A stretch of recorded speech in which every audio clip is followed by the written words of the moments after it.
Hello and welcome ignited minds की YouTube channel में आपका स्वागत है। मेरा नाम खालिद अजीज़ है और मैं कंप्यूटर पोर्शन जो आपका जेके एसएसबी असिस्टेंट अकाउंट असिस्टेंट का जो सिलेबस है वो कवर करने जा रहा हूँ।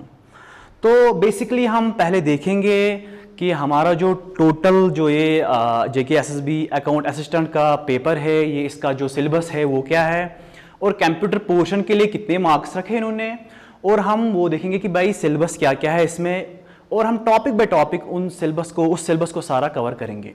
तो सबसे पहले देखते हैं कि भाई हमारा जो सिलेबस है वो क्या है। तो ये जेके एसएसबी अकाउंट असिस्टेंट सिलेबस 2020 जो इन्होंने डिक्लेयर किया, थोड़ा सा लिटिल बिट इन्होंने चेंज किया है इसमें। और अगर आप देखेंगे यहाँ पर नॉलेज ऑफ कंप्यूटर एप्लीकेशन जो हमारे पास है उसके लिए आज इन्होंने थोड़ा सा वेटेज ज़्यादा रहा है जो कि 30 है, जबकि हमेशा ये कम ही पाया जाता था। कंप्यूटर पोर्शन हमेशा कम ही पाया जाता। तो आजकल का आज जो सिलेबस इन्होंने बनाया है उसमें इन्होंने कंप्यूटर पोर्शन के लिए जो मार्क्स रखे वो 30 है। तो टोटल आपके जो मार्क्स है टोटल पेपर में ड्यूरेशन उसका 2 आवर्स है, मतलब आपके पास 2 घंटे है, और आपका जो टोटल मार्क्स जो कवर करने हैं वो है 120, और उसमें से 120 में से 30 मार्क्स आपके जा रहे हैं कंप्यूटर के लिए।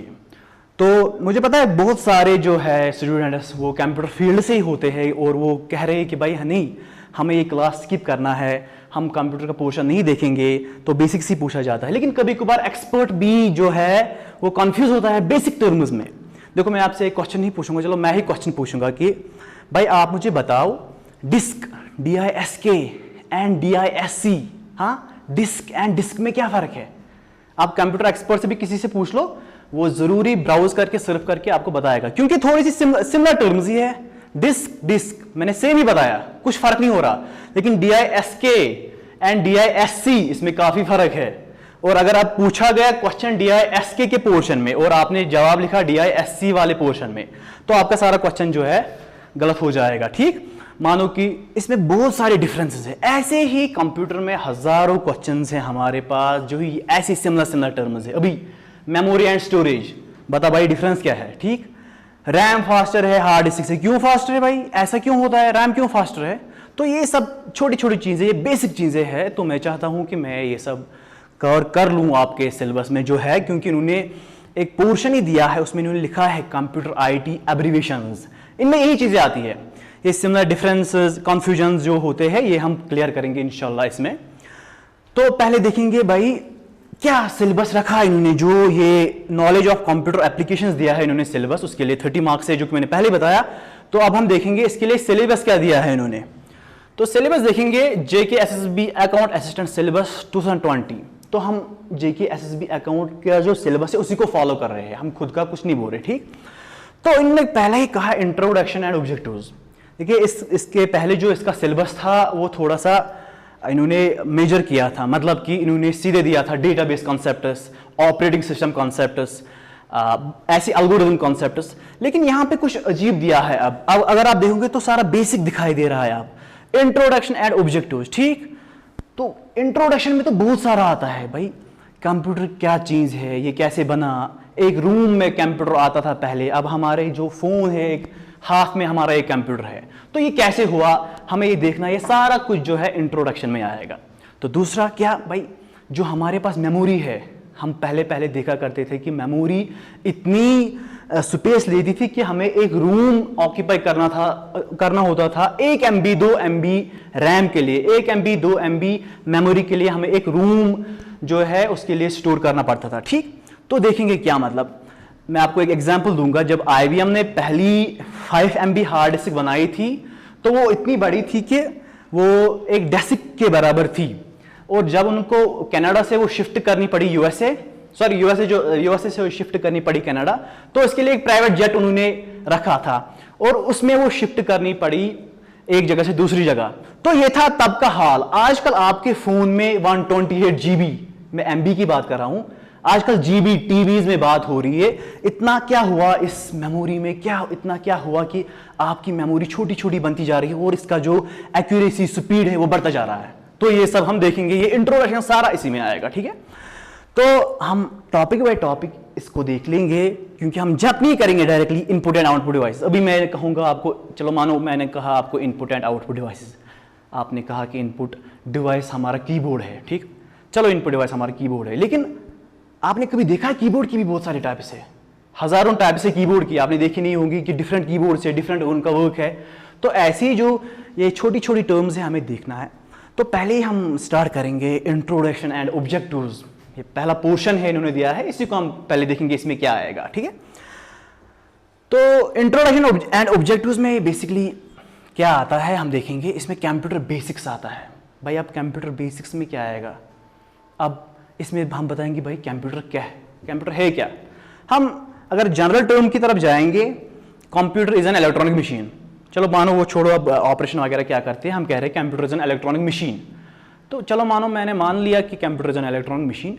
तो जब हम बात करते हैं, एक सेकंड, जब हम बात करते हैं इसकी, ये एबेकस है हमारा, ये हमारा एबेकस है। जब हम बात करते हैं इसकी, आपने कहा कंप्यूटर भी इलेक्ट्रॉनिक मशीन है, तो भाई ये क्या है, फिर इसको भी हम कहते हैं ये भी एक कंप्यूटर है। तो ये कैसे कंप्यूटर है, तो यहां पे कुछ लिखा है, abacus is considered to be one of the first analogue computers. तो कुछ कंसेप्ट आया यहाँ पे एनालॉग वगैरह का, ये हमें सब कुछ देखना है। तो अगर हम जनरल टर्म्स में देखेंगे तो कंप्यूटर को हम अभी इलेक्ट्रॉनिक मशीन नहीं कहेंगे, ये फॉर्मल डिफिनेशन है इसकी, ये बिल्कुल सही डिफिनेशन है इसकी, लेकिन हम इस पे कैसे पहुंचेंगे ये हम देखेंगे। तो कंप्यूटर बेसिक्स में कह रहा था, हम देखेंगे इसमें भाई कंप्यूटर होता क्या है, ये कंप्यूटर एक्चुअली काम कैसे करता है, ठीक। तो कंप्यूटर बेसिक्स हम देखेंगे, उसके बहुत सारे टाइप्स देखेंगे, कंप्यूटर के काफी सारे टाइप्स है, depends on size, it depends on structure, it depends on memory. तो बहुत सारे टाइप्स है कंप्यूटर के, ठीक। और उसके components, memory hierarchy, history, generations, binary language, actual hardware जो कि मदरबोर्ड है, ये हम सब कुछ इसमें देख लेंगे। तो सही है, पहले जब हम देखेंगे कंप्यूटर बेसिक्स में, अगर हम एक जनरल डेफिनेशन लेंगे कंप्यूटर की, तो जो कि हमेशा आपको मिलेगी, आप ब्राउज करते रहो, आपको हमेशा इंटरनेट पे मिलती जाएगी ये definition. A computer is an electronic device. तो इन्होंने फिर से इलेक्ट्रॉनिक डिवाइस कहा, भाई क्यों है ये इलेक्ट्रॉनिक डिवाइस। अब मैं आपसे यहाँ पे एक क्वेश्चन पूछूंगा कि कंप्यूटर जो है कौन सी लैंग्वेज को अंडरस्टैंड करता है, तो आप कहोगे शायद बाइनरी लैंग्वेज। हाँ जी, बाइनरी लैंग्वेज को अंडरस्टैंड करता है। अब क्यों, मसला है कंप्यूटर बाइनरी लैंग्वेज को क्यों अंडरस्टैंड करता है। तो बाइनरी लैंग्वेज हम कह रहे हैं भाई, बाइनरी लैंग्वेज जो है वो खाली वंस एंड जीरोस है। बाइनरी लैंग्वेज जो है वो खाली वंस एंड जीरोस है। वो कंप्यूटर कैसे समझ लेता है इसे, ठीक है ना, क्यों समझता है इसे, ये क्यों नहीं समझता हमारा सीधा इंग्लिश हम दे रहे हैं इसको, ये समझ रहा है वही, ये बाइनरी लैंग्वेज ही क्यों समझता है, ये हमें देखना है, बाइनरी लैंग्वेज ही क्यों समझता है जो कि वंस एंड जीरोस है। तो ठीक है, पहले देखेंगे, इस पे हम अभी थोड़ी देर के बाद आएंगे। पहले देखेंगे डिफिनेशन बोल क्या रही है हमें, ये कह रही है कि a computer is an electronic device. इसने कहा कि एक कंप्यूटर जो है वो एक इलेक्ट्रॉनिक मशीन या डिवाइस है, ठीक, device operating under the control of instructions, जो कि काम करती है। कंप्यूटर एक डिवाइस है जो कि काम करता है, जो कि इंस्ट्रक्शन उसको दिए जाते हैं और वो इंस्ट्रक्शंस खुद अपनी मेमोरी में सेव होती है। ये क्या है, कुछ कंफ्यूजिंग लग रहा होगा अगर आप नए हो कंप्यूटर का जो ये सिलेबस है, अगर आप इसमें नए हो, पहली बार देख रहे हो, तो आपको ये कंफ्यूजिंग लग रहा होगा। तो इसलिए छोड़ो, इस डेफिनेशन को अभी हम छोड़ लेंगे। तो पहले देखेंगे क्या होता है, ये एक्चुअली में क्या बोल रहा है। तो मैंने अभी आपको कहा कि भाई ये कंप्यूटर खाली लैंग्वेज समझता है। लैंग्वेज क्या समझता है मतलब, ठीक, बाइनरी लैंग्वेज क्यों समझता है, 1 and 0 क्यों, मसला है क्यों। आपने कहा कि कंप्यूटर जो है बाइनरी लैंग्वेज समझता है, अब मैं बताऊंगा क्यों समझता है, ठीक। पहले हम डिफिनेशन देखेंगे लैंग्वेज की, ठीक है ना। तो लैंग्वेज जो होता है, लैंग्वेज इज अ टूल, एक फॉर्मल डेफिनेशन लेंगे लैंग्वेज की। Language is a tool that is mainly used to communicate. Language एक टूल है हमारे पास, एक ऐसा हथियार है हमारे पास लैंग्वेज, जो कि हमारे काम आती है आपस में बातचीत करने को, ठीक है ना। अभी मैं उर्दू में आपसे बात कर रहा हूं, आप सबको उर्दू आ रही, तभी आप मुझे समझ पा रहे हो। अभी मैं इंग्लिश में बात करूंगा, ठीक, मैं इंग्लिश में बात करूंगा, आप सब लोग इंग्लिश समझ रहे हो, आप सब लोगों ने इंग्लिश पढ़ी है, तभी आप मुझको समझ पा रहे हो, ठीक है ना। अभी मैं अब चाइनीज बोल रहा हूं, ठीक, मैं अब चाइनीज बोल रहा हूं, ठीक है। तो आप लोगों को चाइनीज बिल्कुल नहीं पता, चाइनीज आपको बिल्कुल नहीं पता, तो मसला क्या होगा, आप वो समझ नहीं पाओगे, मैं कितना भी यहां पे बकूं आप वहां पे कुछ नहीं पकड़ पाओगे, ठीक है ना। तो क्या मसला, ऐसा ही कुछ मसला हो रहा है कंप्यूटर के साथ। आप उसको इंग्लिश बोलोगे वो कुछ समझ नहीं पाएगा, क्योंकि वो वंस एंड जीरो समझता है। अब मेरा मसला था यहां पे वो वंस एंड जीरोस क्यों समझता है, ठीक है ना। हम डीप लेवल पे जाएंगे, एक डीप लेवल पे हम जाएंगे।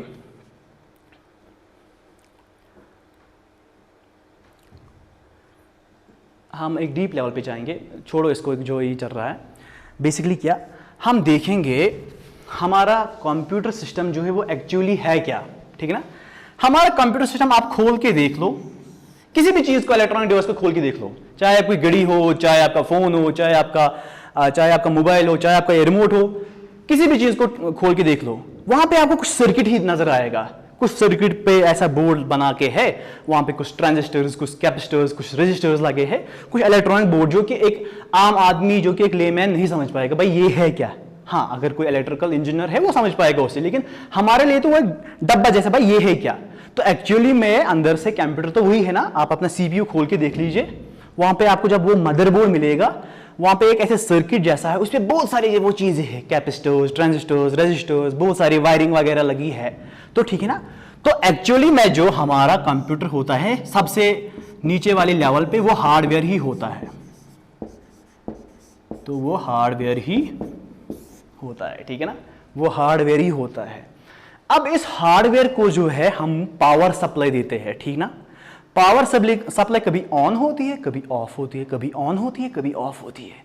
तो आपको पता है बेसिकली जो इस हार्डवेयर को पावर सप्लाई जा रही है ना, पावर सप्लाई, जो पावर सप्लाई जा रही है और उसको हम ऑन ऑफ कर रहे हैं, ठीक है ना, ऑन एंड ऑफ। इस ऑन को हम यहां पे 1 कह रहे हैं और ऑफ को हम 0 कह रहे हैं, या ऑन को हम एक्टिव कहेंगे, ऑफ को हम इनएक्टिव कहेंगे।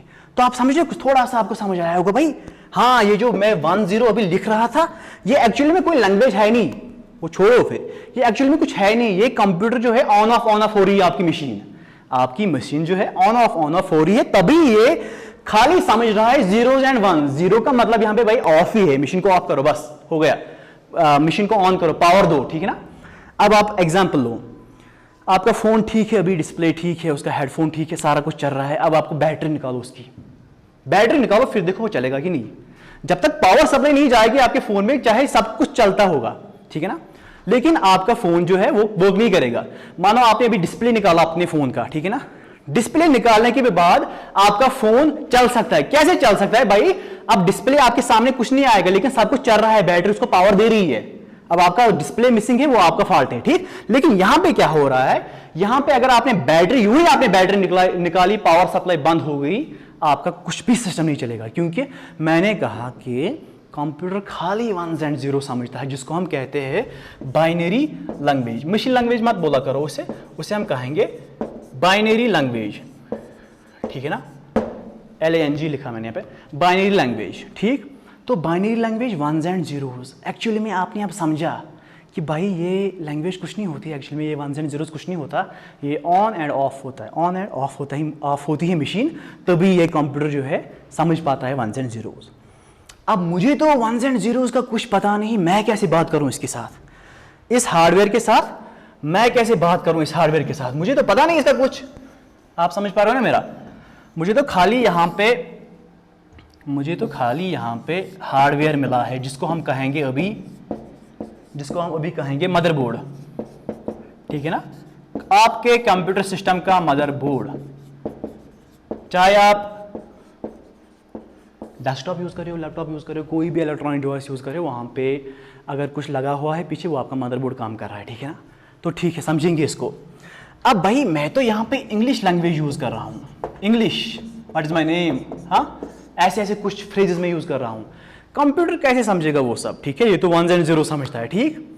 तो मानो मुझे कंप्यूटर सिस्टम में 2+3 करना है, ठीक है ना, 2+3 करना है मुझे सिंपली। लेकिन कंप्यूटर क्या है भाई, ना तो 2 को समझ पाता है, ना वो 3 को समझ पाता है, और ना ही वो आपके इस प्लस साइन को समझ पाता है। ये मुझे पता है 2+3 = 5, इसको कुछ नहीं पता अभी। अगर इस हार्डवेयर को काम करना होगा तो 1s and 0s में ही तो काम करना होगा, तो वो इस 2 को भी कन्वर्ट करेगा मशीन लैंग्वेज में, जो कि बाइनरी लैंग्वेज होती है 1s and 0s में।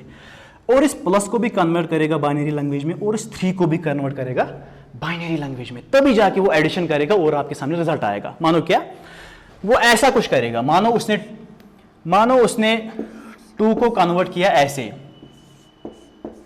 3 को कन्वर्ट किया ऐसे। ये होता क्या है एक्चुअली, हम कन्वर्ट कैसे करते हैं इस टॉपिक पे हमें आना है। जब हम बेसिकली देखेंगे बाइनरी लैंग्वेज, जब हम देखेंगे हार्डवेयर लॉजिक गेट्स हम देखेंगे, तब हमें समझ आएगा भाई ये एक्चुअली में कंप्यूटर जो है काम कैसे करता है। ठीक, अभी हम देखेंगे इसने 2 को कन्वर्ट किया बाइनरी लैंग्वेज में, 3 को कन्वर्ट किया बाइनरी लैंग्वेज में। मुझे एक्चुअली में क्या करना था, 2 + 3।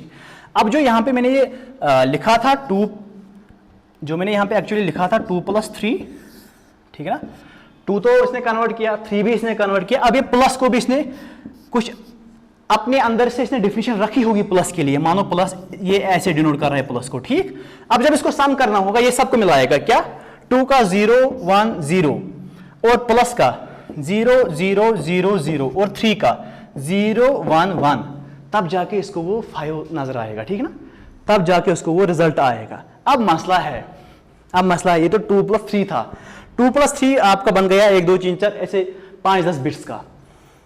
अगर आप मैं अब कॉम्प्लेक्स प्रॉब्लम दूँ, मैं ब्रैकेट लगा रहा हूँ, मैं प्लस डिवाइड इंटू वगैरह लगा रहा हूँ, एक बड़ी कॉम्प्लेक्स मैं आपको इक्वेशन दे रहा हूँ और कह रहा हूँ कि सॉल्व करो मशीन बाइनरी लैंग्वेज में, तो ये तो हेक्टिक है। अगर आपको एक 0 भी आप मिस कर गए तो आपका जो है सारा जो रिजल्ट है वो गलत आएगा। ठीक ना, तो अब क्या है, ये यूज़र के लिए फीजिबल नहीं था, ये यूज़र के लिए फीजिबल नहीं था, बिल्कुल फीजिबल नहीं था, क्योंकि हम ये 1 और 0 याद नहीं रख सकते।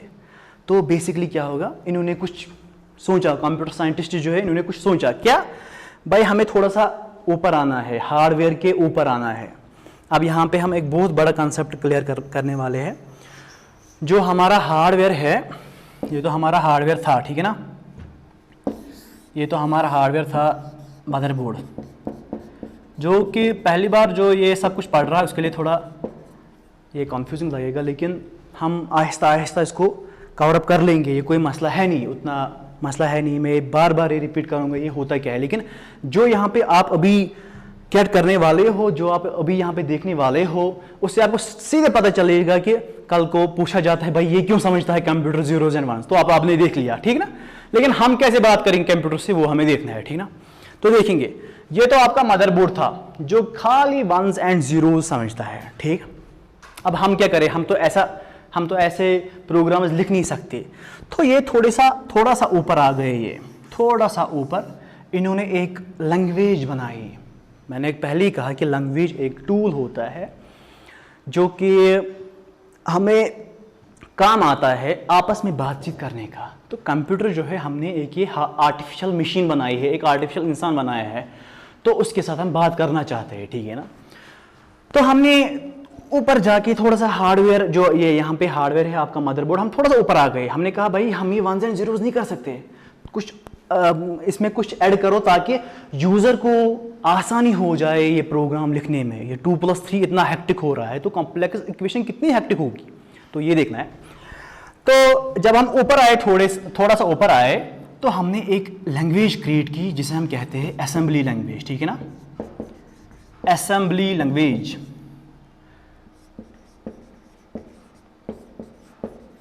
यहाँ पे ठीक से नहीं लिख रहा, फिर से मैं लिखूँ यहाँ पे।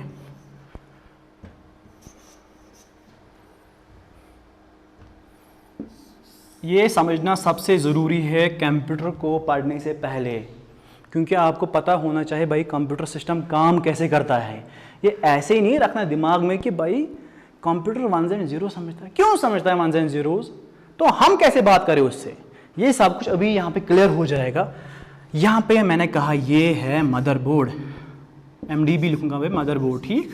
तो इसके ऊपर से हमने एक लेयर बनाई, थोड़ा सा ऊपर आए हार्डवेयर की तरफ हम, तो ये सारा कुछ जो था ये हार्डवेयर था, HRD हार्डवेयर, हाँ।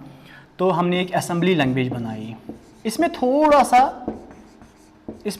सा हमें थोड़ी सी आसानी मिल गई। क्या आसानी मिल गई कि अब हमें ये 0 0 0 0 0 0 ऐसा प्रोग्राम नहीं लिखना है।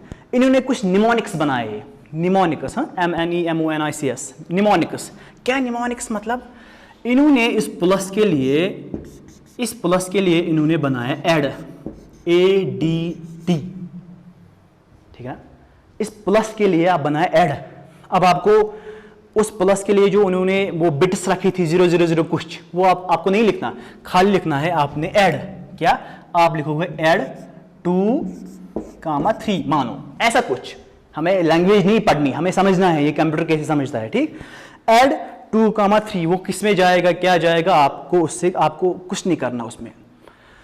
तो ऐसे इन्होंने हजारों बनाए। माइनस के लिए इन्होंने बनाए सब, डिवाइड के लिए इन्होंने बनाया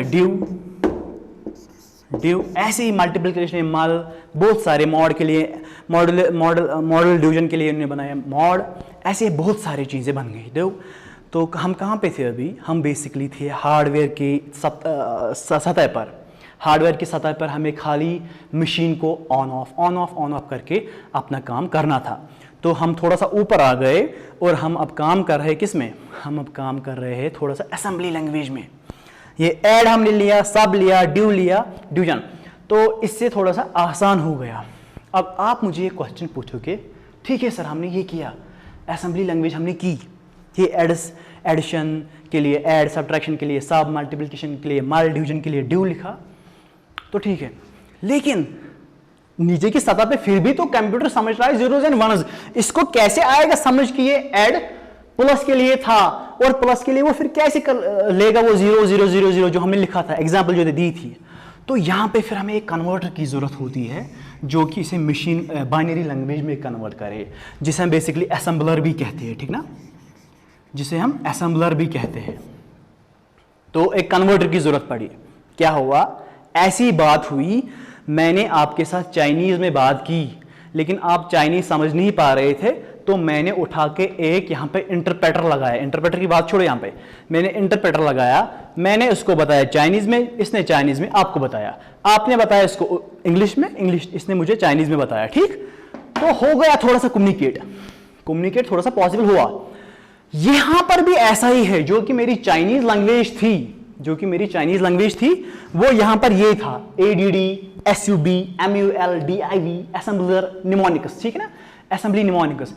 और असेंबलर ने इन निमोनिकस को कन्वर्ट करके मशीन लैंग्वेज में चेंज किया, ठीक है ना।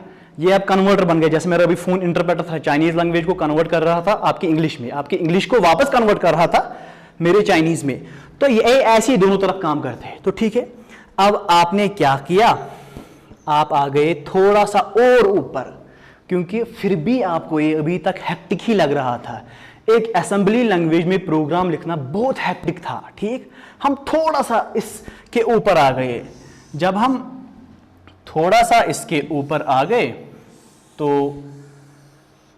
हमने बनाई और एक लैंग्वेजेस, जैसे C++। आप सबको इन लैंग्वेजेस के साथ करना कुछ नहीं है, मैं आपको समझा रहा हूं कि कंप्यूटर बेसिकली काम कैसे करता है, ठीक है ना। आप हार्डवेयर पे थे अभी, जबकि वो खाली जीरोज एंड वनस समझता था। अब आपको पता है कि ये जीरोज एंड वनस क्यों समझता था, ये बेसिकली ऑन ऑफ मशीन होती है, ठीक। अब आप थोड़ा सा ऊपर आ गए, थोड़ा सा। आपने क्या किया, आप अपनी आसानी के लिए आपने असेंबली लैंग्वेज का यूज किया, जिसमें थोड़े से निमोनिक्स उसने ऐड किए, ठीक। अब थोड़ा सा और ऊपर आ गए, इसमें आपने बनाया C++, जो कि लैंग्वेज ही है, लैंग्वेज टूल ही है जो कम्युनिकेट करता है आपके कंप्यूटर के साथ, ठीक। तो उसमें क्या है, उसमें कुछ C++ में कुछ इनबिल्ट कुछ चीजें ऐसी है, सारी चीजें इनबिल्ट नहीं है, लेकिन कुछ ऐसे इनबिल्ट फंक्शंस है जिससे हम अपना ऑपरेशन आराम से करते हैं, ठीक। तो ये आ गए C। अब हम इसके ऊपर जाएंगे, फिर आपका आएगा पाइथन, फिर आपका आएगा जावा। तो यहां पे एक एग्जांपल लेंगे, ध्यान रखो यहां पे क्या, जो भी लैंग्वेज हार्डवेयर के बहुत क्लोज है, उस लैंग्वेज को हम कहते हैं लो लेवल लैंग्वेज। जो भी लैंग्वेज हार्डवेयर के बहुत नजदीक है, जो भी लैंग्वेज हार्डवेयर डिपेंडेंट है, उस लैंग्वेज को हम कहते हैं भाई ये लो लेवल लैंग्वेज है, ठीक। अब आपको कल को ये क्वेश्चन नहीं आना चाहिए कि भाई लो लैंग्वेज होती क्या, लो लेवल लैंग्वेज होती क्या है। अब आपने समझा कि लो लेवल लैंग्वेज जो है वो हार्डवेयर के काफी क्लोज होती है, वो मशीन डिपेंडेंट होती है, ठीक। अब क्या, जो ही आप ऊपर ऊपर चले गए आपने देखा C++, इस पे थोड़ा सा बहस होता है। C++ भाई ये मिडिल लेवल लैंग्वेजेस की, ये हाई लेवल लैंग्वेजेस है, ठीक। ये बेसिकली दोनों में आ जाएंगे, ठीक। हम कहते हैं कि C++ हाई लेवल लैंग्वेज है, लेकिन कभी कभार हम देखते हैं कि ये मिडिल लेवल लैंग्वेज भी माने जाते हैं, क्योंकि डिपेंड करता है अब इनका कितना पोर्शन इनबिल्ट है जो कि कंप्यूटर को ऑलरेडी समझ आ रहा है और उसको वो इजी हो रहा है फिर कन्वर्ट करना। पाइथन एंड जावा ये हाई लेवल लैंग्वेजेस माने जाते हैं। क्यों माने जाते हैं, अब आपको दिमाग में खाली ये रखना है, मेरा कोई मकसद नहीं था कि आपको जैसे मुझे लैंग्वेजेस पढ़ानी है, आपका ऐसा कुछ मकसद नहीं, मेरा कुछ ऐसा मकसद नहीं था ये सब इतना फिजूल बताने का। मैंने इसलिए बताया कि आपको पता होना चाहिए कि कंप्यूटर सिस्टम अंदर से काम कैसे करता है, ठीक। अब ये मान के चलो जो भी लो लेवल लैंग्वेज होती है उसको हम इसलिए लो लेवल कहते हैं क्योंकि वो हार्डवेयर के काफ़ी नज़दीक होती है, और हाई लेवल इसलिए कहते हैं उन लैंग्वेज को क्योंकि वो यूज़र के काफ़ी नज़दीक होती है और हार्डवेयर से काफ़ी दूर होती है, ठीक। तो ये हमने बताया कि ये सारा था कंप्यूटर सिस्टम काम कैसे करता है, ठीक है ना। तो ये कंप्यूटर सिस्टम था आपका।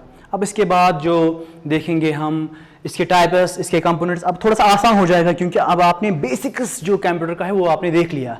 अब आपको पता होगा कि कंप्यूटर भाई काम कैसे करता है वगैरह, तो अब आपको आसानी होगी ये समझने में कि इसके टाइप्स, इसके कंपोनेंट्स, इसकी मेमोरी हायरार्की, आपको ये आसान हो जाएगा। तो अगले लेक्चर में हम देखेंगे टाइप्स ऑफ कंप्यूटर सिस्टम, जो कि बहुत सारे हैं लेकिन हम एलॉबरेट करेंगे उनको छोटे छोटे बताऊंगा ताकि आपका जो सिलेबस इन्होंने रखा है उसके हिसाब से ही हम चले। अब इसकी जो मैंने अभी पढ़ाया ये हार्डवेयर वगैरह, इसका आप टेंशन नहीं लीजिए, आपको इतना डीप नहीं जाना, लेकिन मैंने समझाने के लिए बताया। अगर आपको हमारा ये वीडियो पसंद आए तो लाइक कीजिए, शेयर कीजिए, सब्सक्राइब कीजिए और बेल आइकन को दबाना ना भूलिए।